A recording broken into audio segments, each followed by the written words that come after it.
দেশের ঘরোয়া ক্রিকেটে চলা অস্থিরতায় স্বস্তি ফিরিয়েছিল অ্যাডহক কমিটির ওপর ক্লাবগুলোর আস্থা ফেরায়, যার ফলশ্রুতি চলতি মাসেই মাঠে গড়াতে চলেছে বিসিএল এর লঙ্গার ভার্সন এবং পরের মাসে দেশের ঘরোয়া ক্রিকেটের সবচেয়ে বড় আয়োজন ঢাকা প্রিমিয়ার লিগ।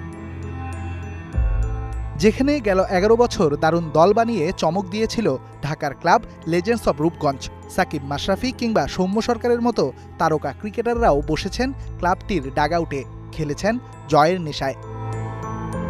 সেই রূপগঞ্জের স্বত্বাধিকারী লুৎফর রহমান বাদল জানালেন, ক্রিকেটের সাম্প্রতিক চিত্র দেখে আসন্ন ডিপিএলে দল না নামানোর সিদ্ধান্ত নিয়েছেন তিনি। আপনি দেখেছেন আমরা সবসময় একটা চ্যাম্পিয়ন টিম করি, বাট যেভাবে ক্রিকেট চলতেছে, যেভাবে আমরা ক্রিকেটটাকে দেখতে চাই, সেভাবে এত বড় বাজেটের টিম করে মাঠে নামানো আমার মনে হয় যৌক্তিক মনে করছি না, এবং আমি ক্রিকেটে থাকবো কি থাকবো না ভবিষ্যতে বলতে পারবো না।